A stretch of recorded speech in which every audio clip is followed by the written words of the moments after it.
Hey guys, welcome to the Wild Bit Show.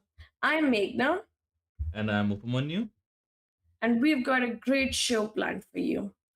So, we're going to be talking about how economic growth is still heating the planet.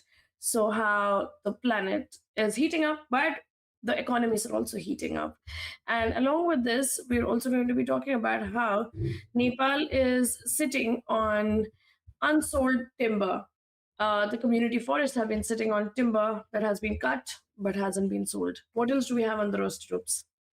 There's a story from Bolivia where indigenous communities and local governments are helping protect nearly 1 million hectares of forests. That's a very, very positive story, as you can tell from the headline. We'll dive more into that. And then also, there is an oil spill in South Africa, which is sort of washing up on South African beaches. We'll also be talking about that. Along with that, as usual, we will have some smaller updates, some species discovery news, um, and so on. So, yeah, keep watching.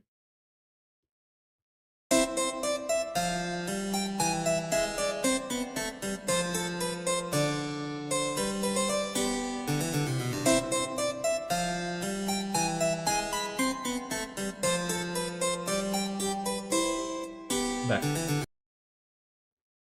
So our headline topic, it's an article from Guardian. It says economic growth is still heating the planet. Is there any way out?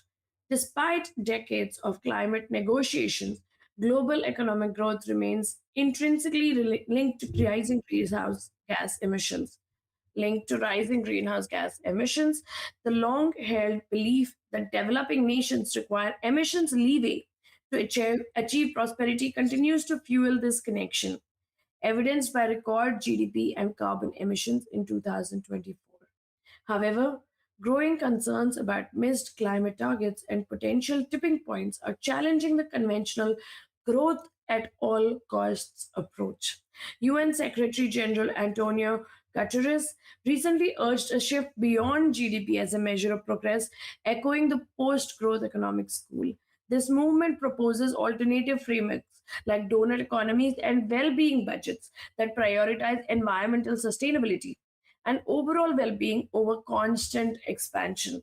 The core question now is whether solving the climate crisis necessitates redefining our understanding of progress and prosperity. And our discussion question for this is: can economies thrive without constant growth? And what would that look like? Um, so there's this really amazing graph that the article has, and I'm just going to share it on the screen. Just give me a second. Um, so this is the article from Guardian, and if I scroll down, there's this graph, and you have to keep scrolling down, so it will keep increasing. And this is the global GDP and the emission. So you can see that the GDP constantly increases. So when there was the 1980s global recession, there was a small dip, but then again it increases. So there was one Asian financial crisis again. So the GDP kind of circled there, but the CO2 emissions in this case were constant and it went up. And then we can see that around from the 2008, the financial crisis again, it just keeps increasing and increasing, steadily increasing. And as of 2024, GDP are at a record high. But this has come at a cost because the global CO2 emissions are also at a record high. This graph is really insightful as well. And I like how it marks all the global events on the graph as well. Um, if like does this graph make a correlation with this GDP and um environmental like carbon emissions or Yeah. It does. See on the x-axis and the y-axis, there's global CO2 Mhm. emissions and global GDP per capita. So the GDP is increasing, but it comes at the cost of annual carbon commission. So the carbon sorry emissions. The carbon emissions are Mm. constantly increasing along with that. So in 60, it was below the it was below 20, and by 2024 it was above 40. Right. 40 Um, gigatons. So these are gigatons that it's talking about. So it's 20 gigatons, 30 gigatons, and 40 gigatons. So right now we are at 40 gigatons. And we're still mm, at like a progressive, like our graph is still increasing. It's not like coming down. It's not one of those graphs where, there's a constant increase and then there's a dip. That dip has still not come. There are small dips when recessions hit, when financial crises have hit, and when COVID hit. So that was a dip because when recession hits, I think overall growth hits. So that economic growth at that time slowed down. So it kind of came down. The global emissions came down, especially during COVID. If we see, there was like a big drop. That is because people were not flying. There were no flights. There were no, everyone was just confined to their home. It actually caused a big drop in global emissions. But there are mm, only certain events that it's happening in. It's not happening all the time. right. And I like this I think is a very insightful article overall, because I like how many graphs this article has, how many graphs and charts this article has. um Down below there is a graph where it poses that question, the question we are discussing today as well: can economies still grow without emitting? um and it shows a few countries that have decoupled um, growth from emissions, where growth is on an increase. So United States, Japan, Germany, United Kingdom, and France. So growth is increasing, but the emissions is sort of decreasing. But obviously the developing nations and some of the developed nations as well, that haven't yet done that, are India, China, Indonesia, Pakistan, Brazil, Bangladesh, Russia, um, for some reason, Ethiopia, Philippines, and Egypt. Now, India and China definitely being one of the two most populous countries. Um, it is very expected that India and China would have that, and both being developing nations, both would have that trajectory. I feel like it presents a very skewed picture here. And I would say why? Because these developed nations, they are thriving on, like, here it says they have decoupled growth from emissions, but that is only being done by sort of transferring some of their emissions, or transferring some of their junk, as we discussed a last episode, transferring some of those junk to these developing nations, who bear the brunt of maybe burning their waste, or you know doing all the harmful chemically intensive um, processes. So this, I think, is a very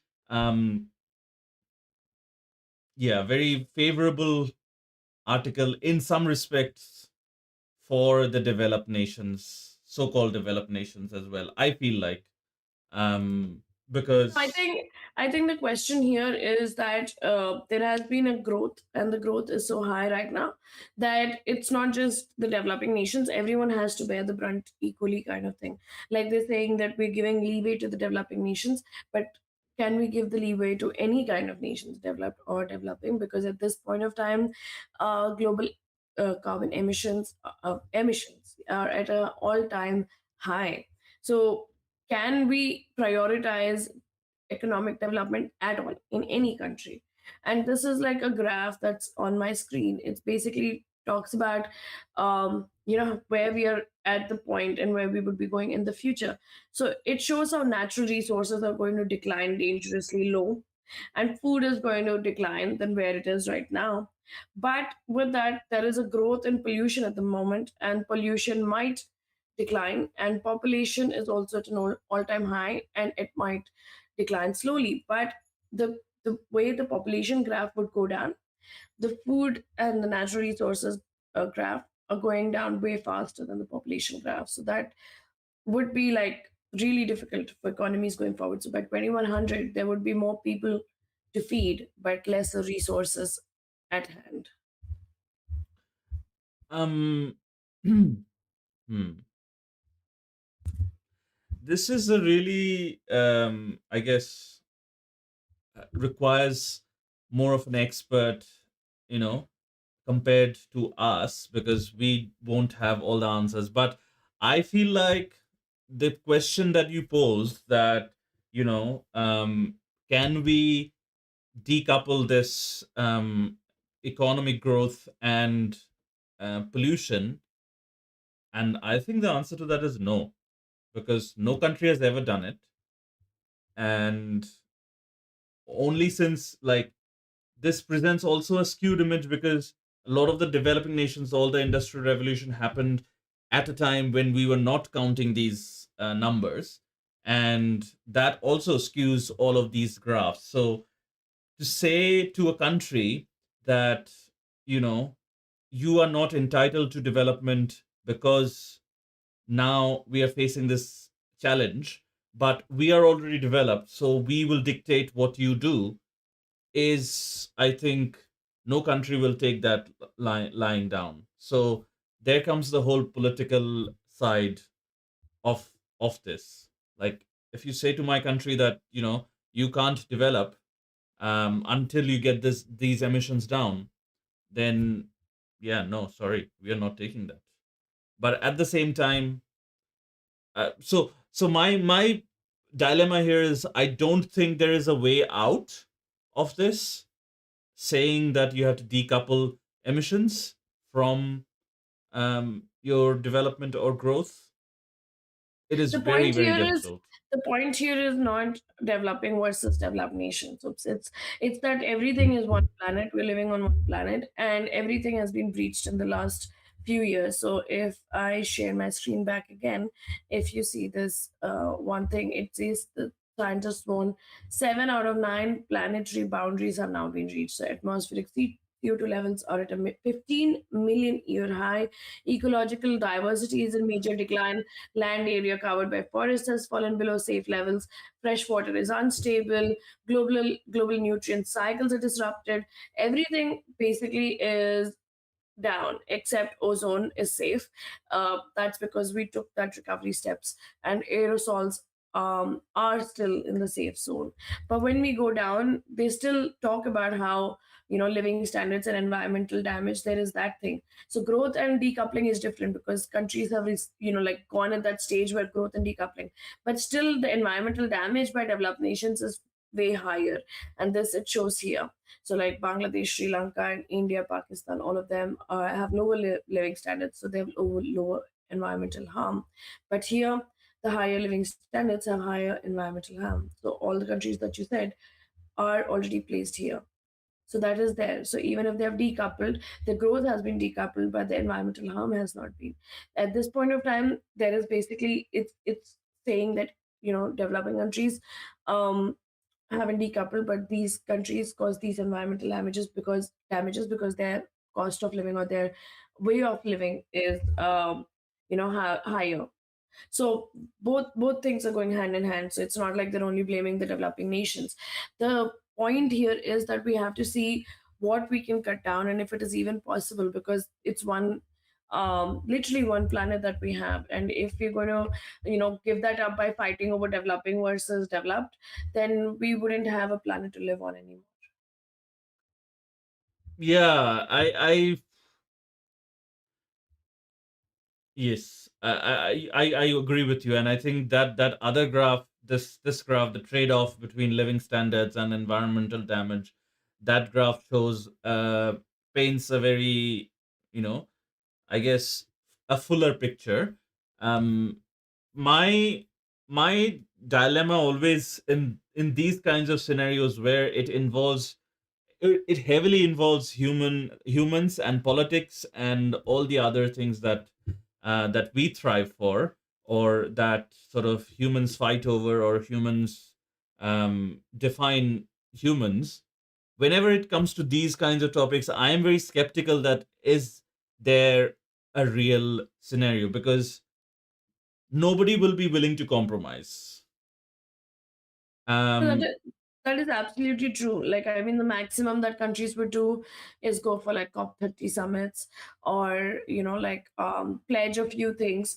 But I mm, think the problem here is, oops, that as a species, as as human beings, we don't realize that the planet that we're living on would not sustain, or would not be able to sustain us for much longer if we keep doing this. That is my problem at the moment. So even, even when we have when I talk to my friends and everything, and they're planning for like having babies and all, so I'm like, what kind of world are you trying to bring your babies in? Like, literally, there's nothing good happening, and it's going to keep getting worse. Like, we keep saying that we have to save it for the future generations.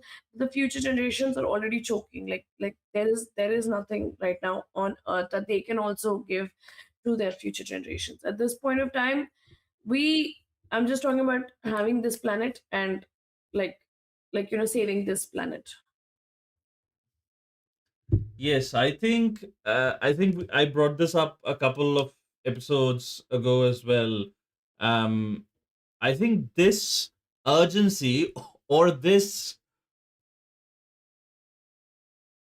feeling that we have to save our planet, or like this is a duty to save our planet, I think it's absent in 99% of people. Like, people are so busy with their day to days that,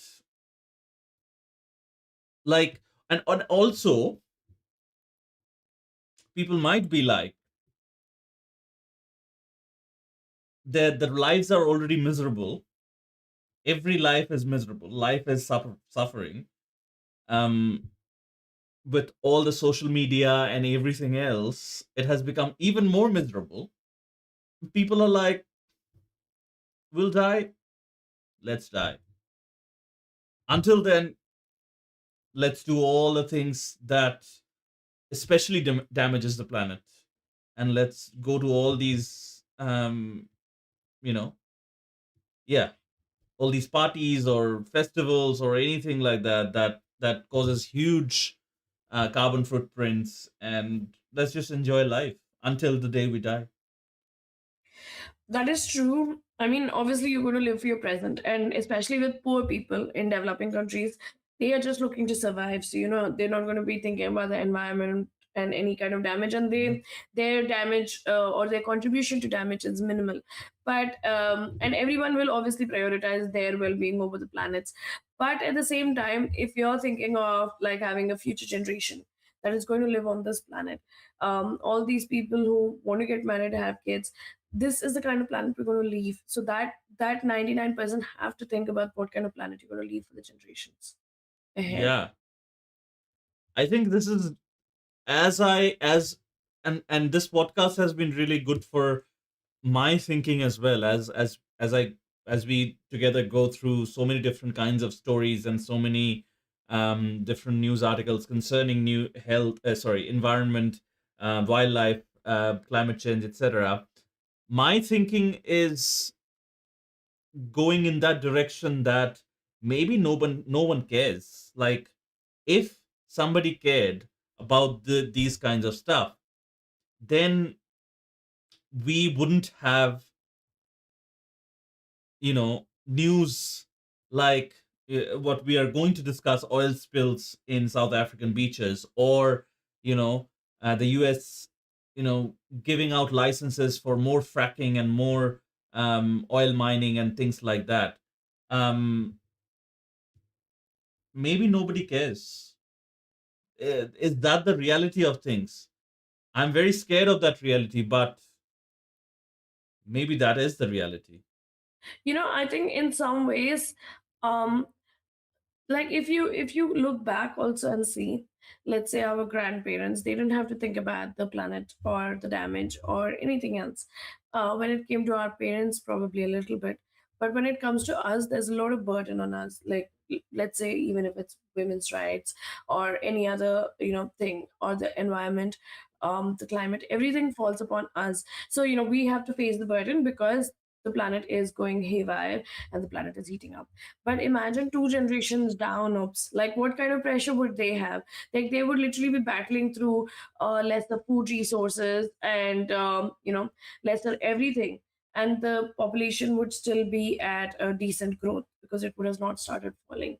Like their burden would be far higher than our burden, but we still don't realize that. Hmm. Hmm.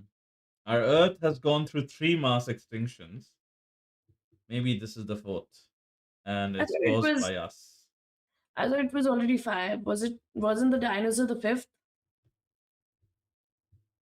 I don't know the exact count. Maybe if you're saying so. No, no, Um. I'm just asking. Let's see. Were dinosaurs the fifth extinction? Yeah, dinosaurs were the fifth one. Hmm. So there So were, maybe yeah, we would be the sixth. we'll be the sixth. So I mean, nothing new in the planet's history. But it would be nice to be wiped out by a meteor by than by being wiped out by ourselves, wouldn't it? Right. Yeah, Yeah. Yeah. because we keep hearing these news of um what was that movie 2012 that Hmm. you remember when we were growing up and then there was like 2012 Hmm. the world is going to end 2012. We'd all kind of braced ourselves that yeah 2012 is the ending year. Was it because of the Mayan philosophy or the Mayan something? Yeah. But we're still here in 2026. But we actually like to believe that, oh, yes, the earth is going to come to an end today. Yeah. So five mass extinctions, and we are in the midst of a sixth mass extinction. Um. And probably this is the nature's plan to wipe us out. I guess that's the only way to keep ourselves sane in this dire times. But what I think, whatever we can do, whatever little we can do to not contribute to the global heating, and also there are so many issues around us that we often like have to pick and choose that which issue do we want to fight for, or which issue do we want to lend our voice to. We obviously, being avid nature lovers and climate change, strong believers in the phenomena of climate change and wanting to do something about it, we obviously are choosing these kinds of issues to focus on mainly. But people also are, spoiled for choice, for a lack of a better term. There are so many issues out there. But I think for our podcast, for the kind of audience we are listened by, I think the only thing we could do, and this is from personal, this is a personal recommendation, this is what I try to do, is reduce the impact that you yourself are having on um, the planet, um, to a person, a X person, whatever person that may be. Yeah, I mean obviously individual contributions add up. It really adds up. And if you really care about the planet, if you care about having kids, then you definitely need to, do something. I mean, you need to save the planet for them. It's not just having kids and making sure they grow up. You have to make sure that they grow up in a kind of like a planet that is worth surviving in. And at this point of time, I don't think the planet is heading there. It's heading downwards. And for Oops and me, we can both say that, oh, let's say we live for another 25, 30 years. That's it, like we're done. So it's pretty much like how Attenborough in his 90s was like, oh, this is my last testament, I'm going to die, you all will also die, the earth is heating, and that's about it. Like, it's literally going to be that. But we have to think about where the earth is heading. We have our own responsibility. I think climate change for most people, as I say, is a really big topic, really big thing, really, out there thing to grasp. I would more likely, and for me as well, it is for me as well. Sometimes my brain sort of explodes. What are the different things that can be done? And saving wild animals and wild species, they are so far removed from us, in terms of where we live, and sort of in the urban spaces, etc., that it's very difficult for us to directly contribute. So I think being mindful of your choices day to day, even if you can be mindful of, you know 5 choices that you make in a month, that's like making those choices mindfully, I think, is the only thing I can expect, at least, because more than that, I myself am not able to do. um True. And individual contributions aside, obviously countries need to start thinking. So there's, mm, there are the developing countries have to think about decoupling, and the developed countries have to think about how to lower their standards of living, in the sense that there have to be alternatives so that their carbon emissions are not so high, or, and right, their environmental damage is not so high. So right. there has to be a balance for both the countries, both types of countries. And there has to be some way for us, because if we are going to survive on this planet for longer, the only way is to save this planet. And looking at how the plans are going for Mars, with bombing Mars's poles so that it releases more gases and trapping them and getting hotter, I don't think we'll have another planet left either. Like, with all this experimentation, I don't know where it would head to. So honestly, we have only this planet right now, like not even moon as this planet, so save it. Yeah, I think that's a good point, that countries definitely need to um focus on that. And I think another way individually people can contribute is by choosing leaders, at least in democratic nations, choosing leaders who are focusing on these issues.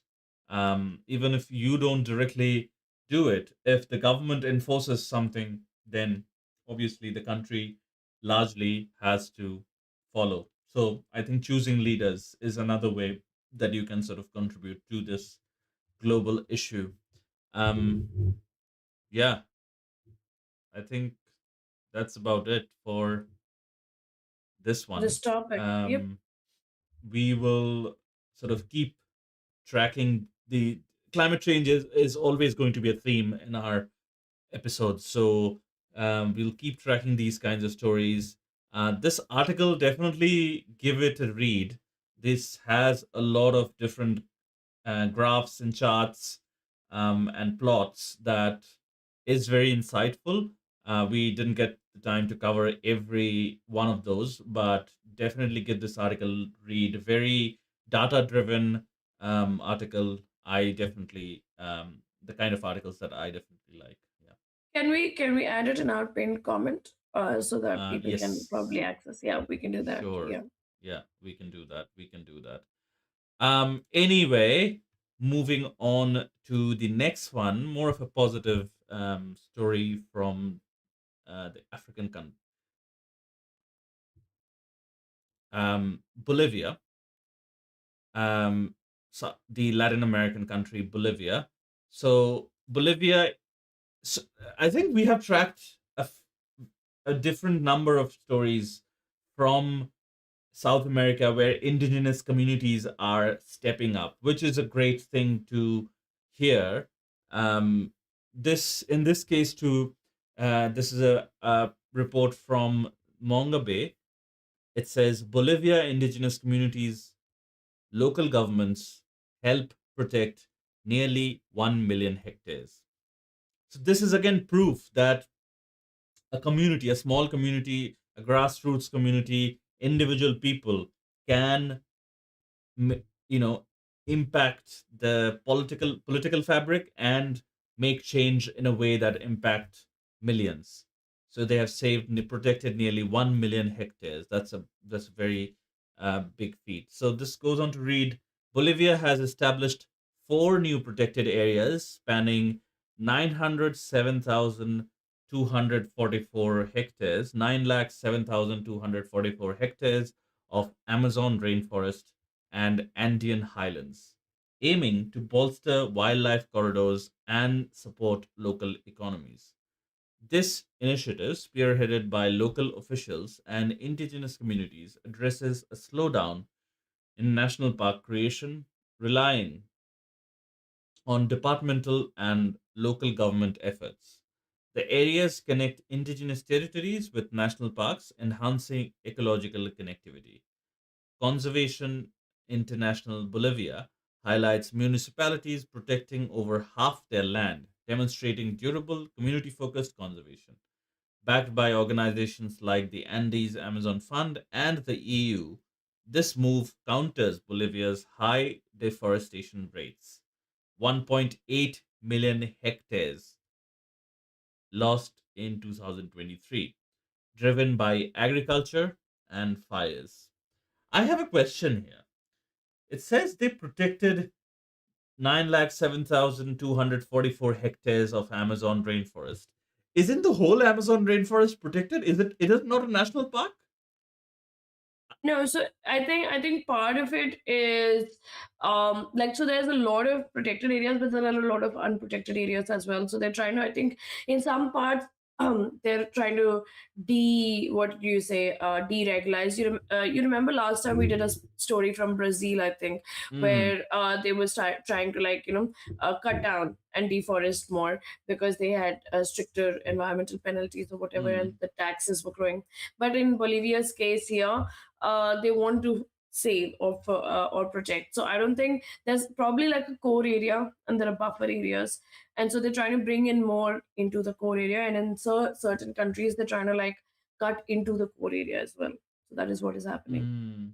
Uh, from from this, what it feels like is the Amazon rainforest is free for all, and only in countries where national parks are built to protect parts of the Amazon rainforest, that is where the actual protections and enforcements apply. I feel like if that is the case, then I feel like, again, might be easier said than done, but I feel like the entire Amazon rainforest, we call it the lungs of our earth. It is really the lungs of our earth. I think the entire Amazon rainforest, whatever country shares the Amazon rainforest, should come together and protect the entire thing. Make it the Amazon National Park or something like that. I think with the Amazon rainforest, obviously, hopes like the core areas, because like the buffer areas still surround it. The core areas will remain protected till the buffer is not like cut into, because it's not easy to reach into the core areas. There are far too many, like probably wildlife species that people are scared of. There might be, like different indigenous communities that are staying in the heart, but mostly people don't want to get into, like, thicker jungles. But with the buffer areas, if that is protected, it would automatically protect the core areas. So in this case, Bolivia is doing that. Like that is a massive, massive protected area that it has come up with. Um, nine lakh seven thousand Yes. two hundred and forty-four. Yeah, that Yeah. is just impressive that it could, like establish those that much of protected areas, and just through the support of local indigenous communities. Yeah. So I this is a report, or not report, but this is a piece of article from wwfspanda.org. It says, so Amazon covers an area of 6.7 million kilometers square. The Amazon biome is complex and fascinating, contains 10% of the planet's known biodiversity and 15% of world's fresh water, discharges 15% of the world's fresh water. Um, there are over 3,000 indigenous territories, have been identified within the Amazon biome. These areas represent 635% of the Amazon region. When protected areas are added to this percentage, 49.4% of the biome is under some type of management and protection. This is the facts from WWF. And I don't think 49%, like not even 50%. I guess in a way that is a win. 49%, at least 49% is under management and protection, some type of management and protection, especially the ones protected by the indigenous communities and indigenous territories. We can expect a lot from those indigenous communities and territories, but that also means that 51.6% of the biome, um, sorry, 50.6% of the biome is not protected. What are we doing about that? Um, Yeah, but I think the thing is, oops, um, like we have been seeing a lot of positive stories from South America, um, and this is like the second story. I think last week also we saw. yeah. So there's been a lot of anti-deforestation drives in a lot of countries. I think if I remember, it was Colombia last time, and Mm, it's Bolivia this time.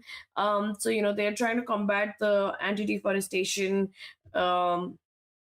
What would you say, the anti-deforestation image that they have. So even in this news, like they said that it's trying to counter Bolivia's deforestation drive, which was in 2003, I think, one of their biggest deforestation drive, driven by agricultural fire. So they're trying to like bring back the Amazon. So these countries are still trying, but there are other countries that are not even trying. Like let's say the US, they have these amazing national parks, but they've kind of cut down on the protection of these national parks. So it can't fall on the Amazon or countries that surround the Amazon. It has to be mm. all countries, just like how we spoke in the previous article. It has to be all countries together. I think these wild spaces for all countries need to be under the strictest, um, you know, protection and management. Um, the discussion question for this particular um, uh, report and topic is, can local community led conservation efforts be more effective and durable than national level protections? And at least in the case of South America, it seems like the answer is yes, wouldn't you say? Yeah, definitely. I think indigenous communities in a lot of places can actually band up. In certain Mm, places, like here, the local officials are helping them, but in a lot of places, it doesn't happen that way. So, Indonesia being an example, like we see a lot of stories coming from Indonesia and Vietnam and all Southeast Asian countries where the official help is not there. So, the indigenous people are stranded between trying to protect their place, but nobody is helping them out with protecting their space. So, at least in the Amazon, it's heartwarming to know that there is some amount of protection, and there's growth of that protection. So hopefully, like there'll be more positive stories like this from other places as well, because this is what we need to do. We need to start protecting instead of starting to rip, everything down. yeah, it is absolutely right. You know, great job on the indigenous communities that have banded together and the local governments, um, which I imagine is also, comprised of people from these indigenous bodies and, you know, but still, it is a big job that they have managed to protect this 1 million hectares. That is a really big feat. And I think South America, as we said, has a really good trend going, and hopefully they will continue to do that. So, so 907,000 hectares or 9 lakh hectares, 9 lakh 7,000 hectares is around 9,000 square kilometers. So, just wanted to put that into perspective. Amazon biome is 6.9 million square kilometers. Um, and this protection is granting 9,000 square kilometers under the protective body of um, you know these indigenous communities and the local government. So keep that in mind also. It's 9,000 versus 6.9 million kilometers. I think sometimes articles will use the one measurement over the other to make the numbers seem large. But still, it is a great job in terms of the community effort, in terms of the local government effort, and going against sort of the state mandate or the federal mandate, I guess. Yeah. Mm. Um, so this is actually, we're hoping for more positive stories, I guess, like this Mm. to come across, um, because this is just one of the many stories. And we actually like to see such positive stories, because there's a lot of negative stories, like you've seen our first story. We have to kind of wade through the sea of sad stories about the environment to come up with like at least one or two positive stories, because I think as podcasters and someone who loves the environment, it does get really really demotivating to Mm. True. to not see positive stories. So we try to accommodate and try to include at least a few every episode. Right. And this is one of them. Cool. Um, what do you want to cover next, Meghna? We're going to go back to covering sad stories. Mm. So we're going to go to how Nepal is, Nepal's community forests are sitting on unsold timber. Nepal's community forests are facing a timber surplus, with significant volumes remaining unsold nationwide. Despite successful reforestation efforts, increasing forest cover up to 44%, high government taxes, collection costs, and competition from cheaper private and imported wood hinder sales. Districts like Dolaka, Bara, and Nawalpur report substantial unsold timber, totaling an estimated 60,000 cubic meters in Lumbini province alone. This Mm. unsold stock prevents local user groups from generating revenue needed for sustainable forest management and conservation. Officials acknowledged the issue, citing high tax rates as a primary barrier. The situation also fuels debate, with some blaming strict conservation laws for impending infrastructure development. This creates a challenge for balancing economic needs with environmental sustainability. Um, so this I honestly don't know. For me, one of the things obviously here is that the taxing is good, because that means that you're not going to like just deforest at any rate. Right. But secondly, I don't understand why they're deforesting if there's no demand. Like, I mean, I would assume that you just don't cut down timber till there's some kind of order, there's some kind of recurring demand for it. So why are you cutting down trees and then sitting on it and then complaining about the high taxes? I think there they mention sustainable forest management. So in managed forests, I think to keep the space or make the space for new timber to grow, because these are managed forestry and not natural tree, or sort of uh, like not natural trees, but like these are not trees that are being cut from the forests. These are specially planted for timber production. I think for they have to keep cutting down the crop for the new trees being able to grow. It's the same thing as like a harvest. Even if there is no demand, you have to harvest the crop, otherwise you can't plant the next crop. It is the same, I think, with managed forests. that's that could be one of the potential reasons why they would need to chop down the timber, even though there is no demand, and sort of hope for that the demand is generated. But does that mean that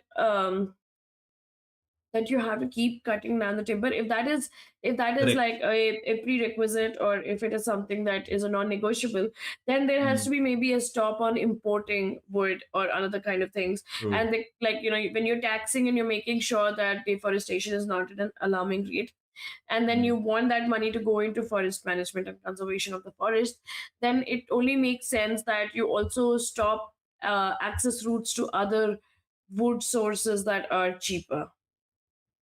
True. I think this. I, I don't know what to feel about this story because I'm not sure.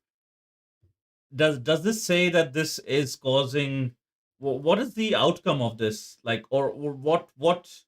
How is it damaging to the environment? I'm just trying to understand that. Um.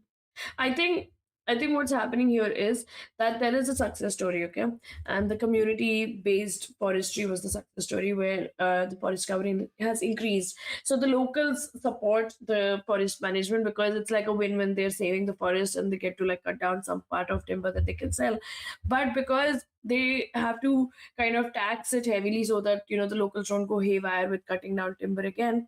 Right. They have taxed it, but at the same time they've not stopped the access to private and imported timber, so that is cheaper, like wherever maybe from Right. other countries that don't have the same kind of taxation laws, or that don't care about their trees as much, so they're just cutting down the wood for cheaper, selling them for cheaper. So I mean, if I'm a business and I'm getting cheaper wood and expensive wood, I would take the cheaper one. So that Definitely. is where Nepal's problems are starting. So the people who want to save the forest, then the government is not supporting them. And even Mm. so, the thing is that if the government had to support them, they don't have to lower the taxes, but they have to make sure that that people buy only from them, like that it's more local than imported. Right. Right. I think that's the correct play then, to you know to make sure that the taxes are at the correct rate, and the timber from the community forestry, or the locally produced timber is being prioritized rather than import. It's just like what India went through during the freedom movements, that why buy foreign imported goods when we can produce the same goods in India. That was one of the key messages during the Indian freedom movements, and post freedom as well, because a lot of stuff was being imported from England, since they had put us in that dependency over imported products. So I think this is a similar story in a much smaller scale, in just the timber industry. But if these forests keep cutting down, then, because this is community forest, which is slightly different than what I mentioned, managed forests. So if this forests keep cutting down, um, it will cause impact to um, the local communities and to the ecosystems that thrive within those forests as well. So um, I think Nepal has this opportunity to balance the import, the private, you know, timber logging, and sort of the community forests, for the local communities as well.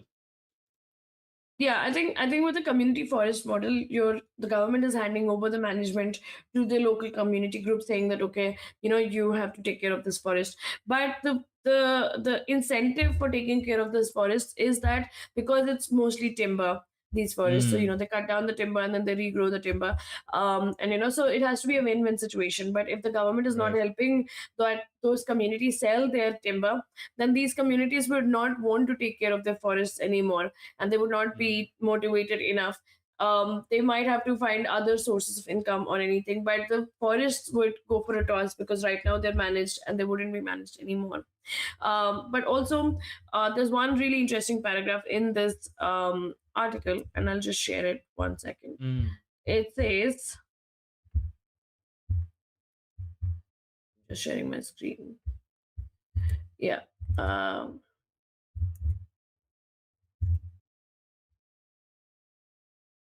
the screen is in OBS is not at the same level as where I am, but okay. It says the introduction of community forest programs was accompanied by stringent deforestation laws that impose heavy fines or even jail time for violation. These laws are often unpopular with infrastructure developers, as legally clearing forested land requires extensive documentation, compensatory replantation, and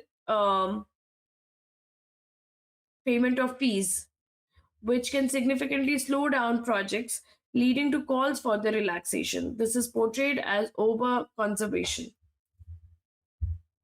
Mm. Oh, I think, yeah, my, I think your screen is not shared. Yeah, yeah, now I it's just now realized. it's shared. Yeah, okay, so, yeah. So, this is the paragraph that I was talking about. Mm. So now this is portrayed as over conservation just because there are stringent laws for saving the forest. That's the kind of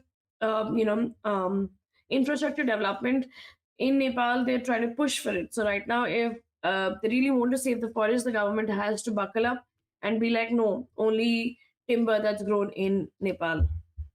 Right, right. Yeah. I think that is one of the things that Nepal has to do. Um, Discussion question here is, how can Nepal balance forest conservation with economic viability for community groups and infrastructure needs?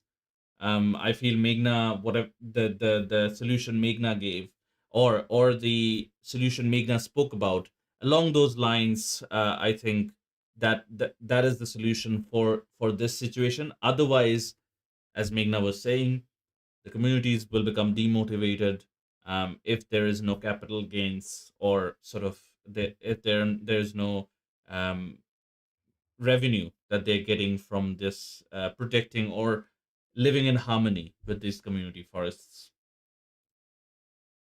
Yep. So here's to just hoping that there is like a turnaround, because wood that's already been cut has to be used. I mean, you've already deforested that space, and you want to reforest that space. So Mm, it makes only sense that Nepal kind of um, focuses more on their communities that are trying to increase this forest cover. true, true. That is a good one. Here's to hoping. Um, cool. Should we move on to the next one, Meghna? Let's do that. This is another story from Mongabay, which is titled "An Identified Oil Washes Up on South African Beaches." A mysterious oil spill is impacting South Africa's 12,000 kilometers, 1,200 kilometers southeast coast, from George to Durban, promoting concern from conservationists and beach closures.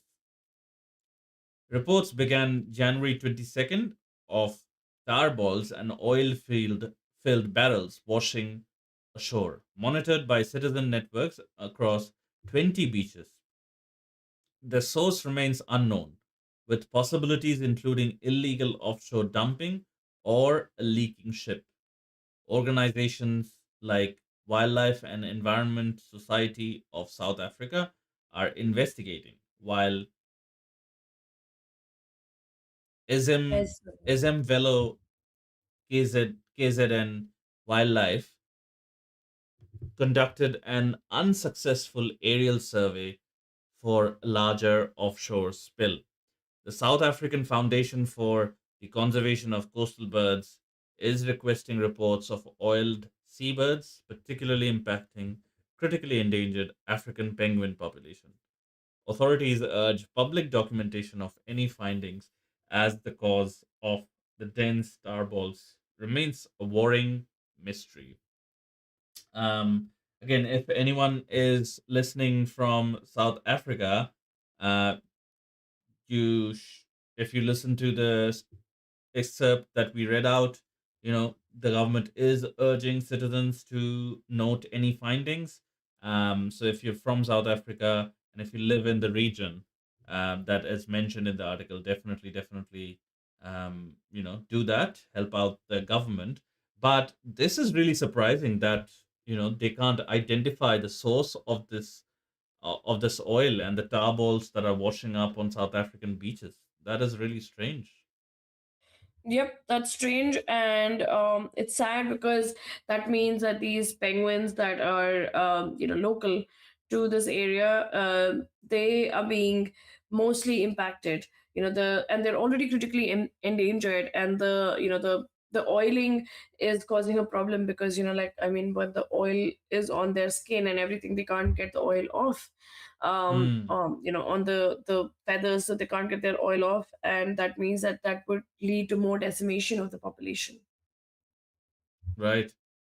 Um, this is really strange, and I was just trying to find the mysterious tar balls, but there is not a very good image of those of that anywhere on the internet.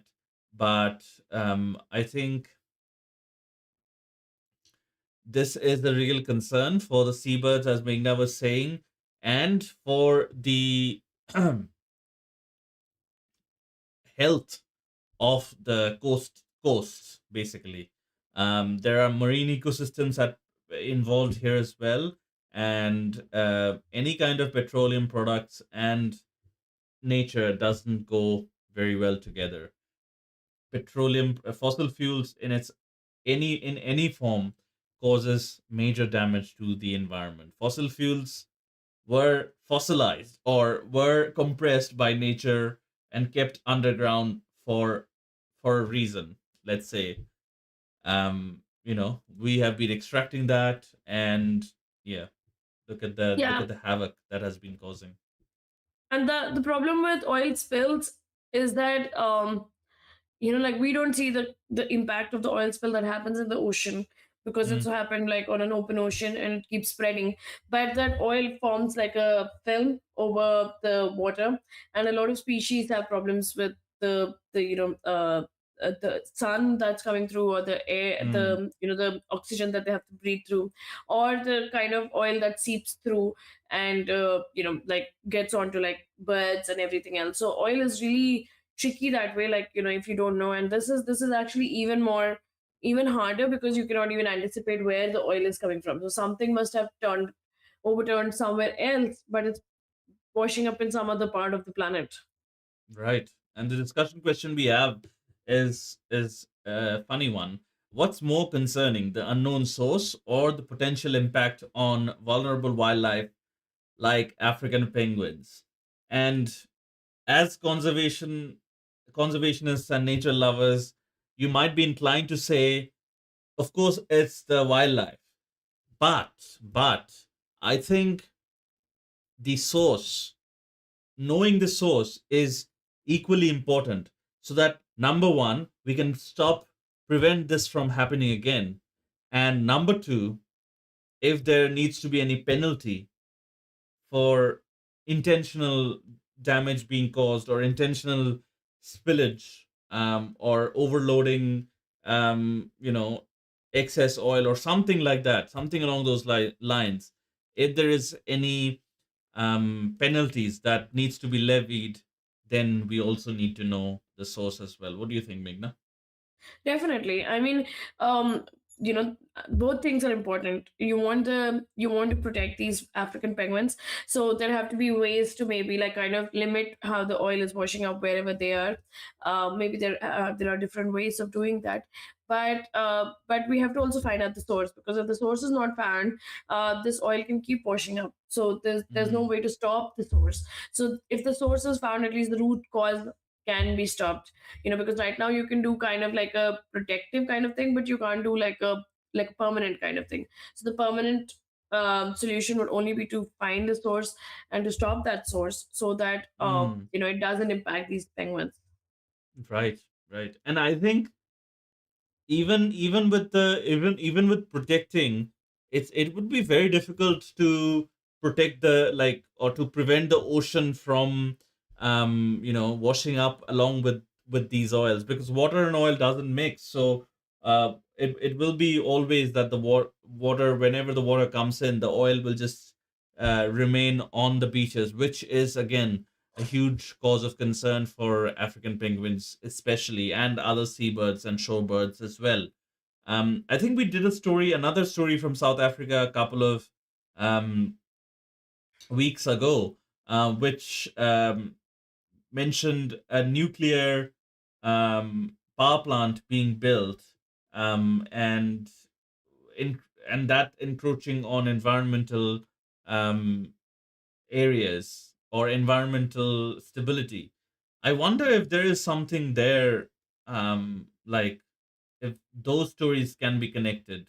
Very unlikely, but um, I there has mean, been. there's just like oil filled barrels as well washing ashore. So unless there was some kind of news that there was some ship that had overturned and there were barrels filled in it. But again, like with the ocean, the thing is it can keep traveling for Yeah, like hundreds of kilometers. So there has to be some way to know where it's coming from, and at the place that it's coming from, like what is the impact to the marine life there as well. right, right. That is one for the investigators and the people in charge of this investigation.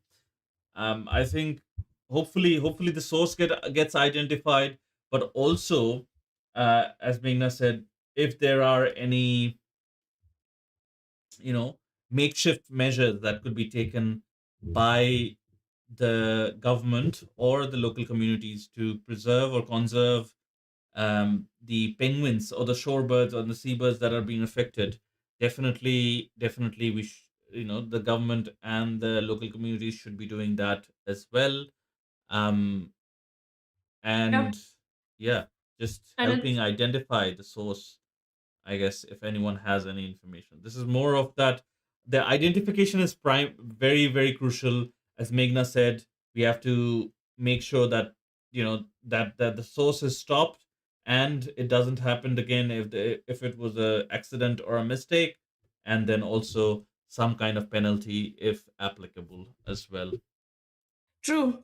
And I mean that is the need of the hour, because with oil spills, it really suffocates these birds and animals.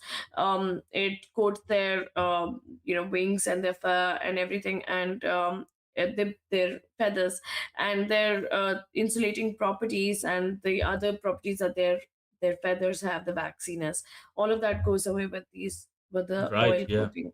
So Mm. it's actually really bad for them, and for the marine life that's under, the oxygen kind of reduces. So it's all in all, it's really bad to have like oil spill in the ocean, and for it to wash up ashore, and like impact all the other marine life and other life on land as well. So we let's hope that the source can be found out really soon.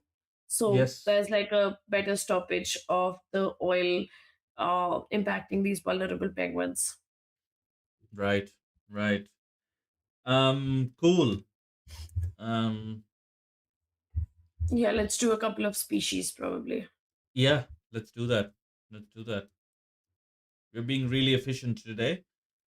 That's good. That's good. So we can cover more stories. Yeah. So a new dragonfly species is discovered in Kerala, and it's named Lyriothemis keral and keralensis. Okay, keralensis. Um, a new dragonfly species, Lyriothemis keralensis, has been identified in Kerala, India, honoring the state's biodiversity.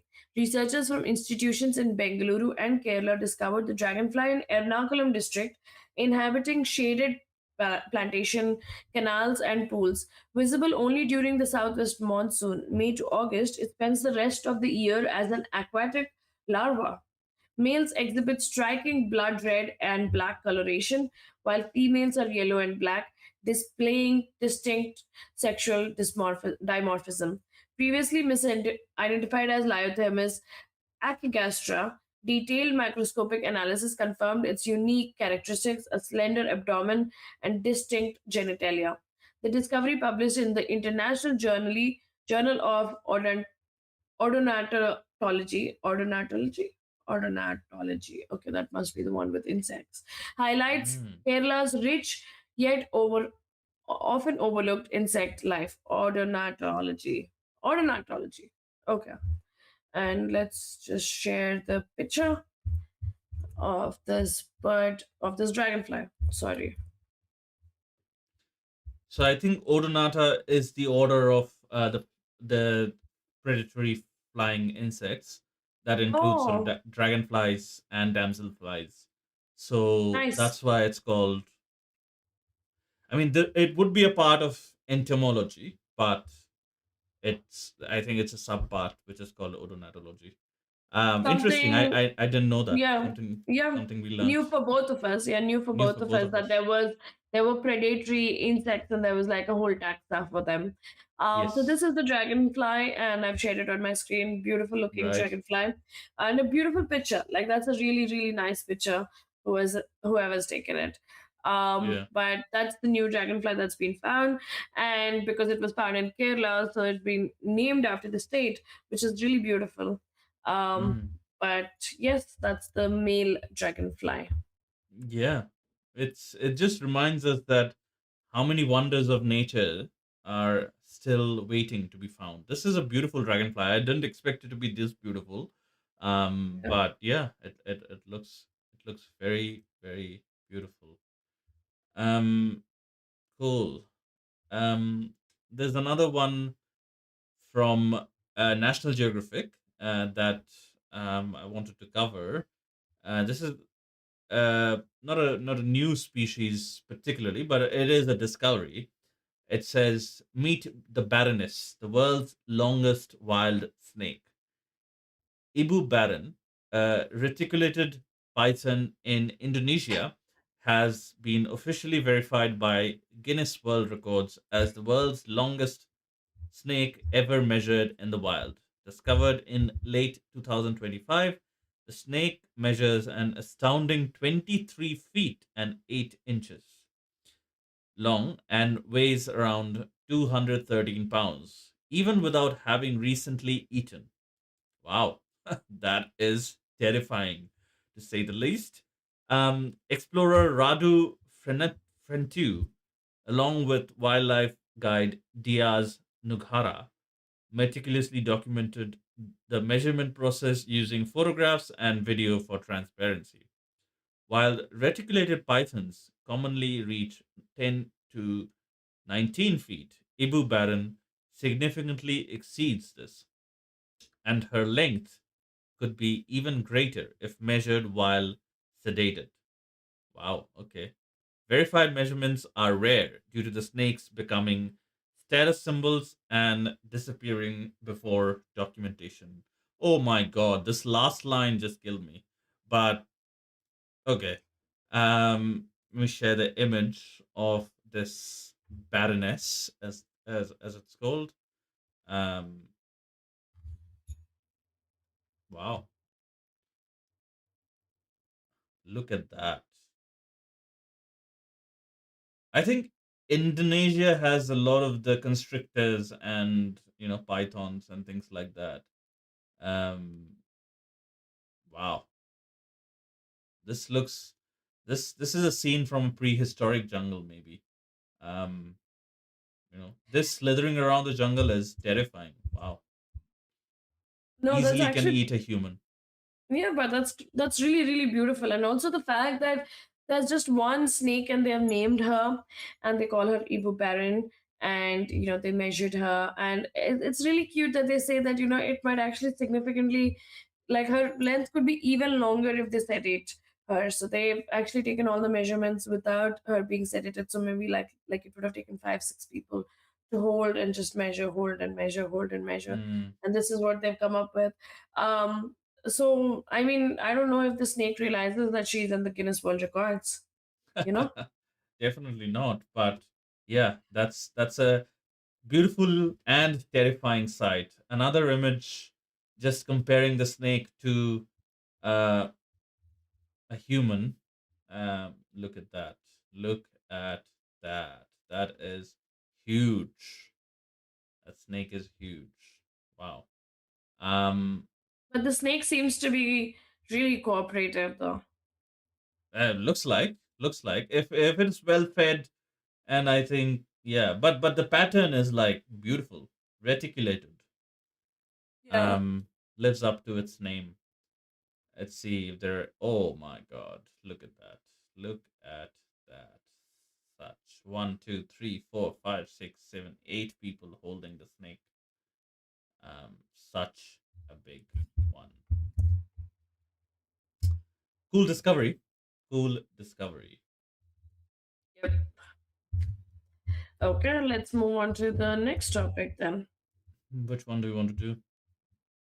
I think I want to do one topic about the Galapagos. Yeah. Um,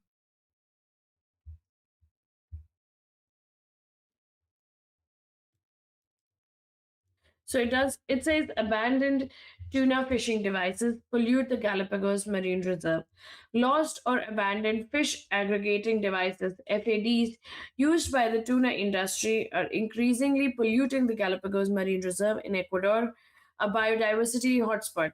These plantados drift into the protected area, harming reefs, entangling wildlife like sharks and turtles, and releasing plastic as they degrade. Ecuador's growing tuna fleet and the widespread adoption of FAD since the 1980s have exacerbated the problem. The device posed threats to both the environmental and local artisanal fishers. Local agencies and organizations are now focused on preventing FAD intrusion and cleaning up existing debris to mitigate the damage to this fragile ecosystem. And for people who did not know, Galapagos is one of those places where it's extremely, extremely like abundant in marine life. Like the Galapagos Marine Reserve is one of those places where people like save up to go. It's like, like the top places that you could dive if you're a diver. So like Galapagos and Raja Ampat are right up there. So it's actually quite disheartening to know that there are abandoned fishing devices that are floating around and they're actually harming the reefs and entangling into wildlife. What is a fish aggregating device? I have never heard of it. Um, Sounds like a trolling net of some kind. It would be a net of some kind, but I don't know what exactly is a fish aggregating device. But whatever it is causing. It is definitely made of plastic. That is for sure. And Yeah, yeah, I'll show a photo. harmful. I'll show a photo to the viewers. So um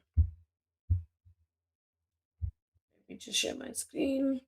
So this is one of the fish aggregating devices. It is a net.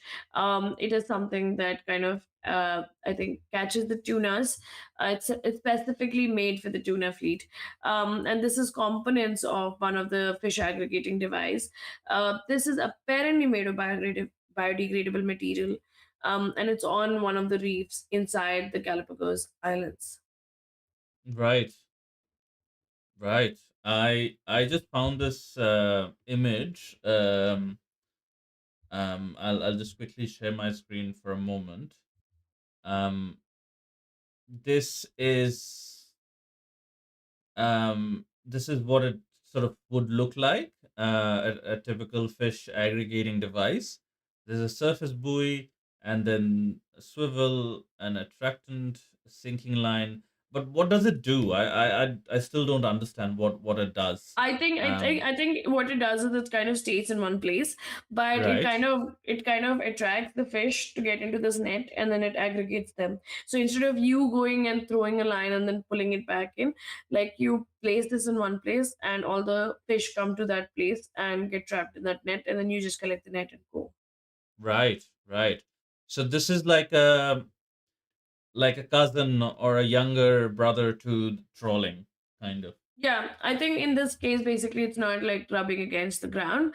But the problem with these kind of fishing aggregating devices is that they're not being taken out properly. So parts of Mm, them are just floating around and then they're disintegrating because not all of them are made of biodegradable material. So there's a lot of plastic. And parts of it are still like, the parts of the net or everything that disintegrates, it's going and entangling into different animals. So that is where the problem is. It's actually the disposal or the removal of these fish aggregating devices. It's not the usage as much as the disposal of it. right. So uh, FAD is defunct, fishermen are basically just leaving them there and not bothering to collect them back and dispose of it properly, which is typical behavior that we do. Not So nothing new. yeah, so see, this is one of the FADs near one of the islands in Galapagos. They have like the nets trailing underwater them. So this is the surface buoy or the surface level that you would see. But underwater, there's all net. So that net could untangle other fish as well. And that net Mm, and this whole device could just drift apart if it snaps from its anchor line. yeah, I think there's a image, good image, um, down the article, There we which shows the actual device in action as well, and I think a turtle is trapped in it. Yeah, Um, I'll just share that one. Yeah. So yeah, this is the device. This is the surface buoys that Oops was showing. So it was this is what is pulling it towards the surface. There's a net, and then this is the long line net, which is attracting the fish to kind of. I think there's a way for it to funnel in, but not come out of that net. So, but you can see the turtle at the top of the net, kind of stuck between the threads and the ropes of this fish aggregating device. right. It is quite. It is one of those sites, right? Those sad sites. How you see turtles with nets around their necks, and turtles seem to be one of the most impacted and affected by any kind of plastic that is floating around in the ocean. Or I think turtles, you know, um, being on that um, threshold between living in sea and living in land, being an amphibian, I think,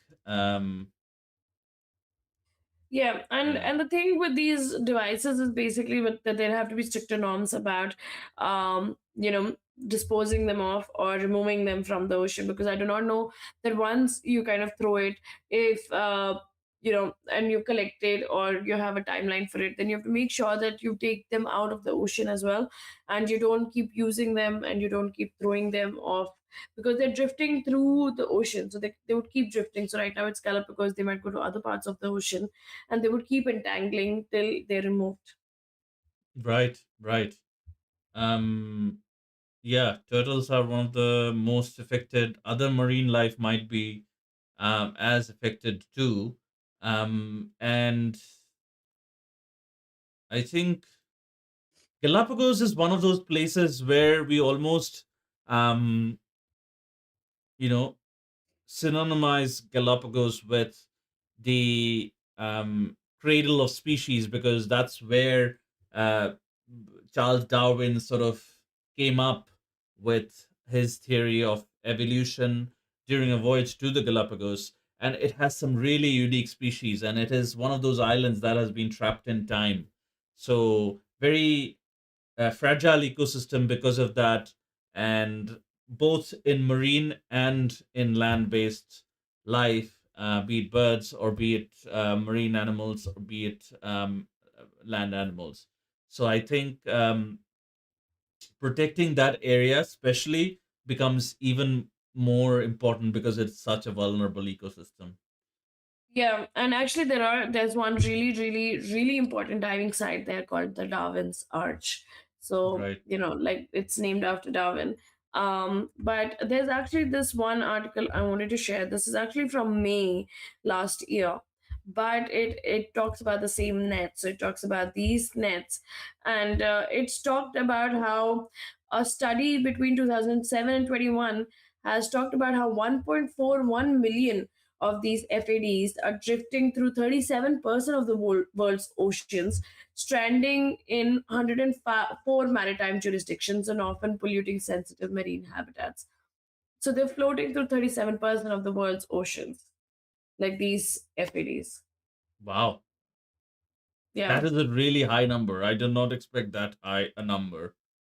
um wow. Yes, there has to be like stricter ways of disposing and stricter ways of maybe like holding people accountable when they put these FEDs in the ocean. Yeah, I think fishing and fishing in general across commercial fishing needs, I think, a stricter hand over it. Um, Trolling is a prime example of us going too far. FADs do not seem to be good either. Yeah, we need to really come up with stricter guidelines for fishing. Number one, fishing, and number two, also um, plastics or any kind of plastics that can choke and kill marine life, um, and the ocean. I Yeah, think really important. I feel like because the ocean is everything is floating, anything can get into anything else. On land, even if there are plastic pieces, the maximum that might happen is animal might get cut by that sharp piece of plastic, um, or might ingest a piece of plastic. That's the extent of things. But here, you can get tangled. Things can get into your nose. Things can get into all kind of orifices in your body. You can also eat them. Um, but yeah, it's really yeah, and it I can come think at you from any direction, basically. yeah, and with the ocean, it can just keep drifting anywhere. So that's the Exactly. major problem. Like with land, at least it would stay at one place. Wherever it is Right. dumped, it is dumped there. So you kind of have an accountability of source. Like the same way how we were talking about the oil, it's hard to find out in the ocean where Right. something is. So these fishermen who throw these nets, they have to be the most accountable. There has to be like some kind of penalty for fishermen who don't remove these nets, because it's crazy how many animals are facing discomfort or how much the reefs are being damaged because of these floating FADs. Yeah. True. True. Very, very true. I think um yeah, stricter guidelines. The article does mention um some some solutions and people working towards solution. Do you want to quickly go over that a little bit, Meghna? I will have to come back to that article. Just give me a minute because I have switched to the other article. Oh, okay. Um,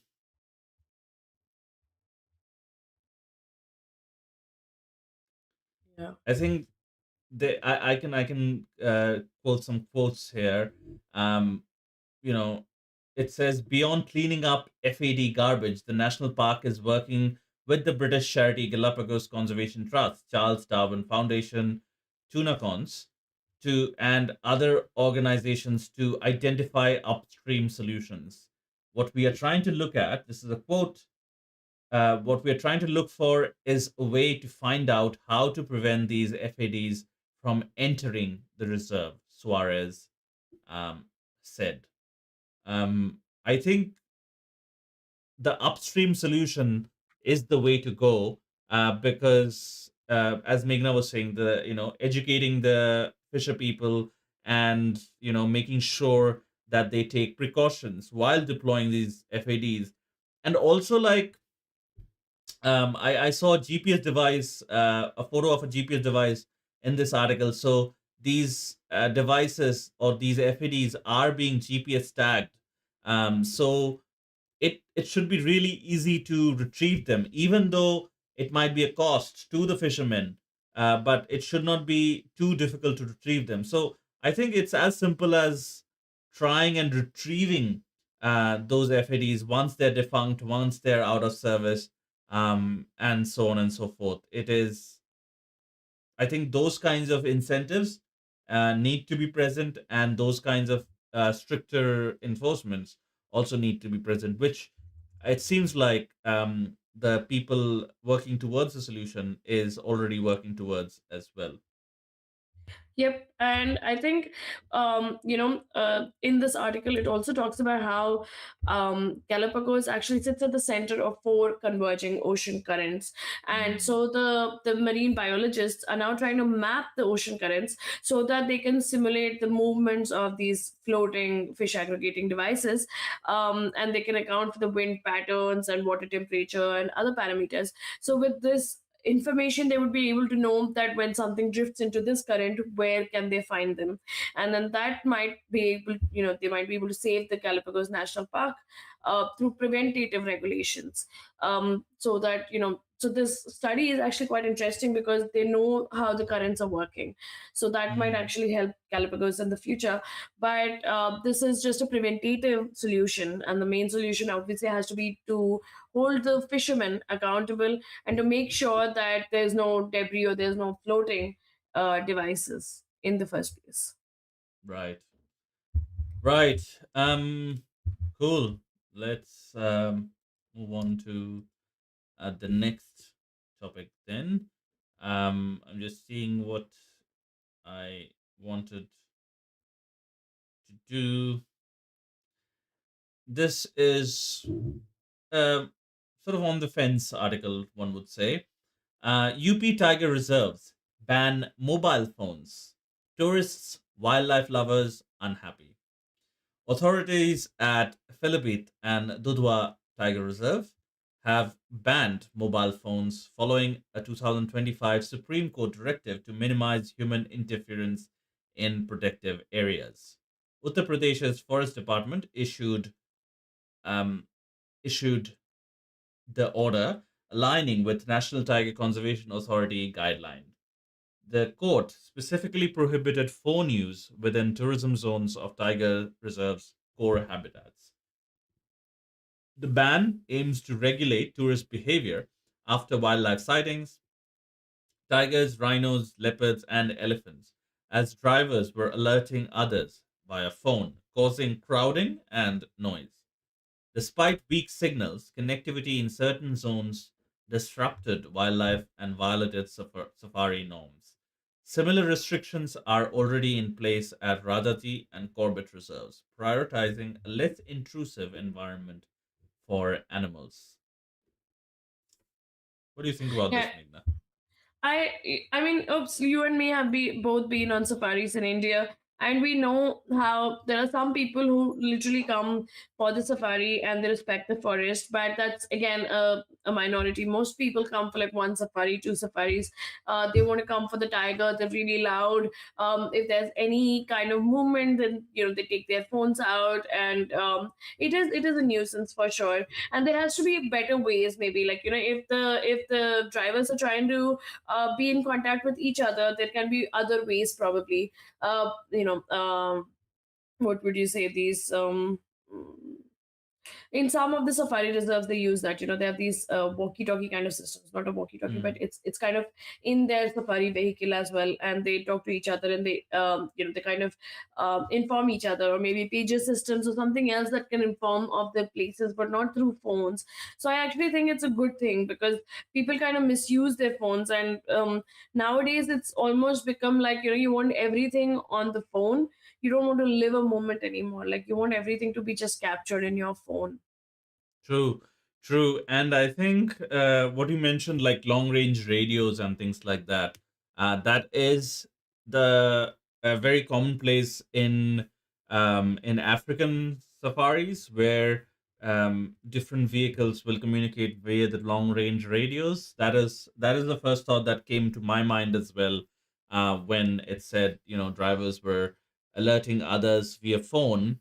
But the cause of this, they say, is why they want drivers not to alert each other via phone, is that they don't want to cause crowding and noise. So if that is the case, then even though radios would cause the same kind of problems, um right. I think, see, I think the problem also is, oops, that like a lot of these drivers and guides, they have this pressure to show Mm. their guests, a tiger or a sighting or whatever. So as soon as there's a sighting, everyone kind of crowds up on one tiger, and we've seen that happening. Like, multiple jeeps would just be waiting, and then sometimes the tigers just take another route because they know that this is like really creating havoc and they can't go through. So like, it's like, how some people talk about when they've gone whale watching and they're like so many boats on one whale. It's kind of the similar thing with the safaris. Like, as soon as you see a tiger, they're like 20 jeeps on one tiger, and everybody's like trying to tell each other that, move a little ahead, move back, let me go here. And there's so much chaos at that point of time that it's quite uncomfortable for the tiger. Like, I mean, if I was a tiger and that's the kind of paparazzi I had to face, I would just be like, let me just go back into the core zone where all these safari vehicles are not allowed. True, true. Um, Good decision then, would you say? Yeah, I think definitely. Like, I mean, if you really want to just carry a DSLR, be respectful of the forest.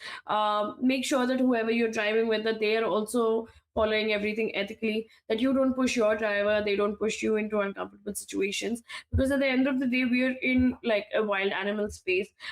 We have the luxury of being in a vehicle, so we're not like, on land, and we don't have to face them. Um, like, what do you say, front on. So we have to have that respect, that we have that association with the forest, that we can be this close to see a tiger. um Mm. I mean, imagine if it was the ocean, you're just in the face of another marine mammal or a shark or anything. You don't have that barrier, but at least in on land you have a barrier of a vehicle, and you're still Mm. not respecting that barrier. And I think it's also not having your phones for everyone will mean that you are in the moment, as you were saying at the beginning, and enjoying the all the forest has to offer. Um, I think that's a great thing. Yeah, I think True. I that yeah, overall this is a net positive decision, and hoping other parks will soon follow, because this is an order issued by the Supreme Court, so every park around India has to Follow it. apply this rule sometime or the other. So there has already been starts for four national parks mentioned here, but hopefully that will continue and proliferate to other national parks as well. Cool. That's about that. Um, Yeah, let's go back to the next topic. uh So, Bermuda snail, thought to be extinct, now thrives after a decade's effort. This is an article from The Guardian. The greater Bermuda snail, um, the, the biological name is really tough. It's Poecilozonites bermudensis. Once thought extinct, is now thriving thanks to a decade-long conservation effort. Rediscovered in 2014 in Hamilton, Bermuda, a remnant population sparked an international collaboration led by Chester Zoo and the Bermudian government. Over 100,000 snails were bred in specialized pods at the zoo and released back to the islands. The species face threats from habitat loss, global heating, and invasive predators like wolf snails and flatworms. Successful re-establishment has been confirmed in 6 areas.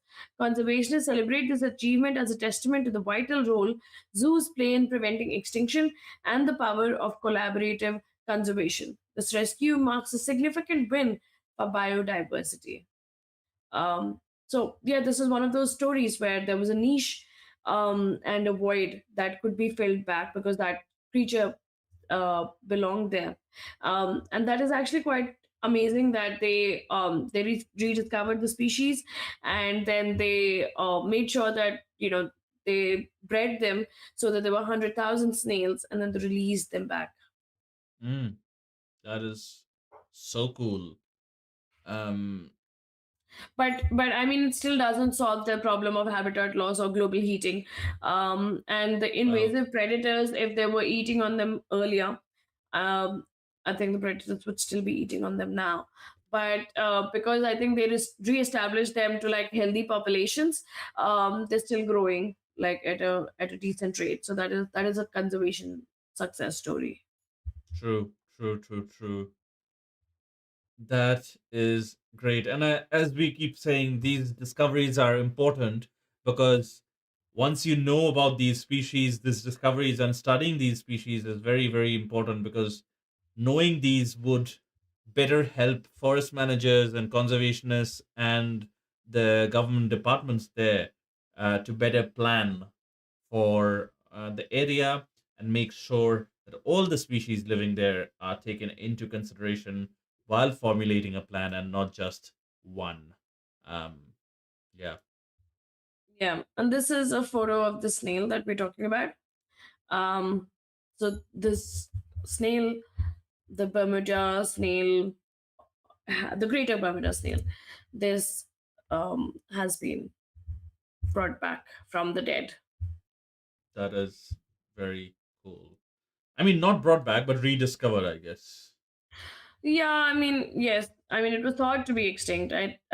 Yeah, And I think this is where it's always tricky with extinction, like because it's not normally visible, we kind of declare them to be extinct, but there might just be a few left, like just a few left at that time. true. Very, very true. Um, cool. What are we doing next? Let's see, let's see, let's see.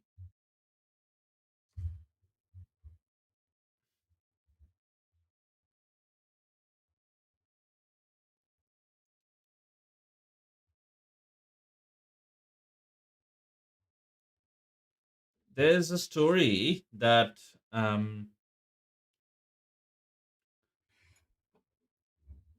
comes from Cambodia. This is a story published in Mongabe. This is headlined um, Cambodia's canal mega project threatens coastal communities and marine life. Cambodia will soon begin construction on the 1.2 billion Funan Teco Canal, a 180-kilometer waterway connecting the Mekong River to the sea, aiming to lower shipping costs and spur economic growth. However, the project is shrouded in uncertainty and fear among residents along the proposed route, who report a lack of government communication regarding potential impacts. Fishermen like May Vuthi in Kep province expresses concerns about losing access to vital fishing grounds as the canal threatens to transform quiet communities into busy ports. Existing pressures from illegal fishing and coastal development already strain Cambodia's marine fisheries, adding to anxieties about the canal's consequences for livelihoods and wildlife. This is the first of a two-part report investigating the canal's potential effects. I think we did a similar story a few episodes back when a dam was being built on a South American river, and there was similar concerns from indigenous communities and local communities. I think it is a fixture of these kinds of articles that the local communities are the ones that are affected the most um, from these kinds of projects, the and they are the ones that are taken into consideration the least by the planning committees or the governments or anyone involved. Yeah, that is true.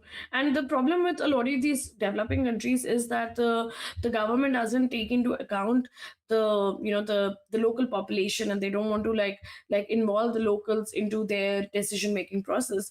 As opposed to like South America, which is also developing, but they're trying to like kind of get the locals and the indigenous and the everyone together. But in Southeast Asian economies, this is very common where there'd be projects that are signed, but then the locals would not even know what's happening in that area. Yeah, Yeah, I think this, and also I think the way that our world has been progressing, and this example has been set by the developed nations, is that development at all costs is the structural framework that we often follow. Developing countries obviously have more pressure to uh, you know project that economic growth and get to that state where they also have that impact on global politics, which is a fair thing to say, or fair thing on the part of the developing countries. um, but that often means that the projects and the decisions are very, um, for lack of a better term, very cutthroat and very, um, yeah, very, I can't find the right word, but very uh, vehemently negligent of nature and ecosystems and the impact of this project, and even to humans. Like, forget nature, even the impact on the humans and the local communities are being forgot as well. Yeah, and that is the problem. um like development always comes at a cost, and even if you, like, you can never justify the cost, but at least you have to bring the locals together, because um you're going to put all their livelihoods at risk. And these are the locals that actually are the ones that don't really harm the environment. They're the ones that stay with the environment, and they're part of the environment. So it's very important to get the locals into the decision making process, and see how to probably do development, but not at the cost of the environment or the locals. Yeah, yeah, true. I'm just sharing a map of the Funan Teco Canal plans, and this is the plan where it wants to link the Mekong River to the Gulf of Thailand. So this is the area of Cambodia that is being developed in, and this red line is the Funan Teco Canal project that is being proposed. Now, the impacts of this, as we keep saying, can be can be huge, and here there is another small, you know um, Google sort of satellite imagery showing sort of you know the construction effects on this small island. You can see from 2020 to 2025, this fully green island, how it has changed through the you know development for these you know projects. So this is not only impacting marine life habitats, but they are also restricting the local fishermen's access to the area. And construction means, this image also mentions a good point, that construction means that soil and rocks are just dumped into the sea. The sea is a big dumping ground. Um, you know, Yeah, yeah, true. unfortunately. Yeah, and I mean, um and it's very, very, very disheartening to know that Southeast Asian countries, we always have like these negative news when it comes to development. Like there's a lot of these kind of news where like indigenous communities or local communities are not taken into account. There's deforestation, there is infrastructure development, and all at the cost of the environment and the locals. Correct, correct. I think these kinds of projects, while economically important, need to have uh, a process of including the locals and having consultation with the indigenous communities, not discounting them. Uh, you know, they might have solutions, or they might have insights that the planners never imagined of. I think discounting their point of view is fruitful for nobody involved. True, absolutely true. But here's to hoping that maybe there's enough retaliation, there's enough voices, and hopefully the communities are involved in this project. It's easier said than done, but hope is hope. Yes, that is correct. And if anyone's listening from Cambodia, definitely within the legal limits, try to raise your voices. Try to show your support to these local communities, and at least take their point of view into account. This might be the balance between economic growth and the impact to local communities might be lopsided now, but that once that's balanced, then a solution, I'm sure, can be found where economic growth, local communities, and environmental impacts are all hand in hand. Such solutions have been implemented before and they do exist. It just requires a little bit more patience and a little bit more consultation between all involved parties. That is it. True. Yep. Cool. Okay.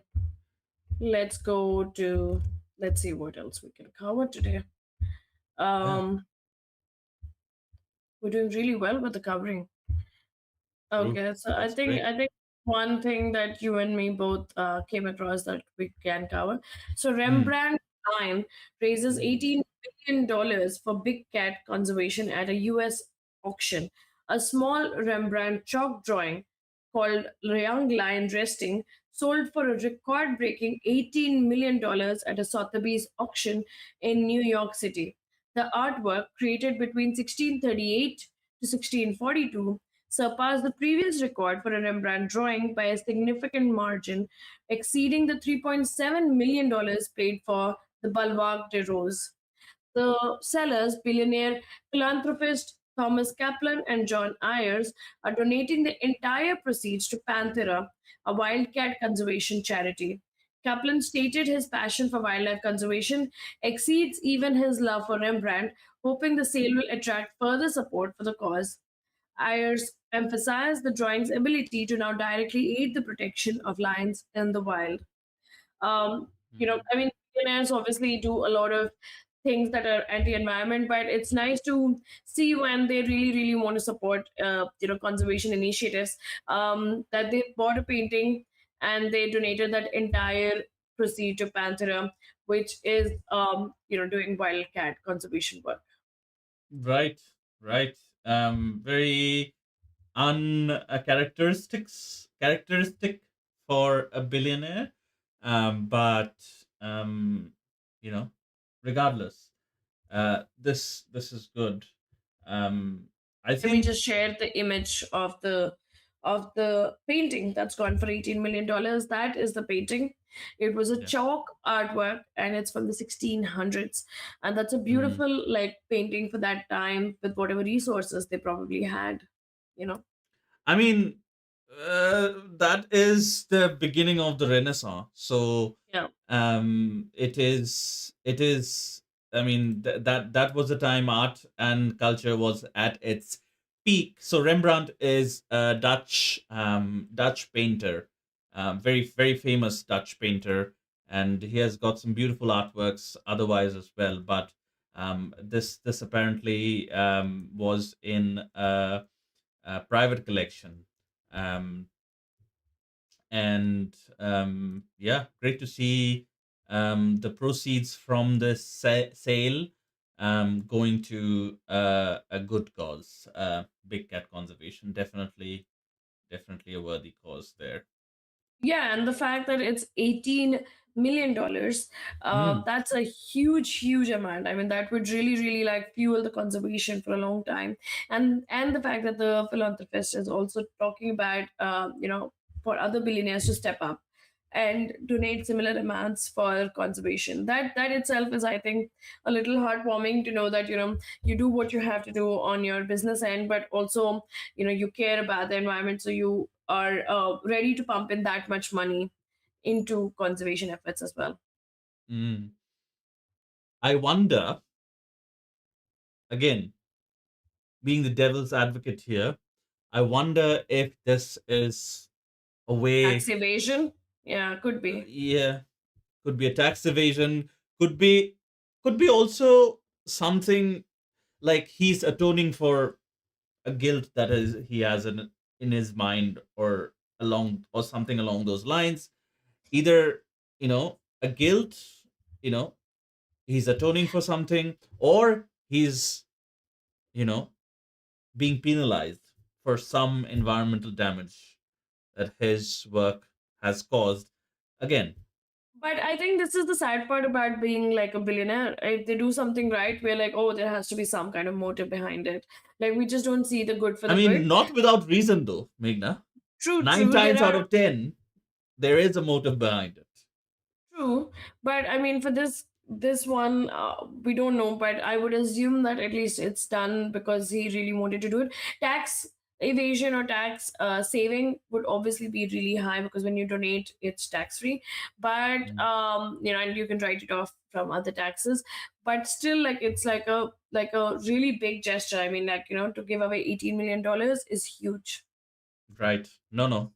I'm not definitely discounting the the size or the worth of the donation, but definitely being a little bit of a skeptic. And I think I would expect someone like Guardian to pick up on anything, if anything nefarious was going on. I would expect them to pick up on that as well, since there has been no reporting in this area. I choose to believe for now, until proven otherwise, that this was done for selfless reasons and really for the conservation of big cats and from his love of big cats. But I mean, I As think Thomas Kaplan is known as a philanthropist, so I think he is known to be doing these kind of things. right, right. Yeah. Great piece of news from the US for a change. Yep. So yeah, I think that's a great news to kind of draw an end to our show today. Yeah. Um, and as usual, we obviously have a message. Like, I mean, talking about our headline topic, like, what do you think? Like, what are the ways that economies can actually cut down, or what ways do you think that we can actually, at an individual level, cut down so that we can save the environment for our future generations, so that we Mm, have a planet to live on, and 2100 is not our cutoff date. right. Right. That's a question to ponder on, I guess. But as always, definitely do subscribe to a channel and follow us on all the different platforms. We're, our accounts are there live on all the different platforms: Facebook, Instagram, X, TikTok, Twitch, and whatever you can imagine. We go live all on all platforms simultaneously. So wherever you subscribe to us or follow us, you'd be able to watch us from there every Sunday. Um, Also, if you're listening to a recorded version of this podcast on your favorite podcasting app, do consider leaving us a review and share this with a friend that might share our views and your views. Or if they don't share your views, just share this with them to give them another perspective. Even if they don't agree, they just have another perspective in their arsenal. And they are exposed to that, because a lot of people, as we talk about, are often not exposed to these issues, and they're often not aware of these issues in the first place because they're so busy and so like in survival mode in their day in the day-to-day lives. So share this around. That really helps spread the message, and that is our goal with this podcast as well. But other than that, that's it for today, and we will see you next Sunday. Same time, same channel. Have a good one, guys. Bye bye.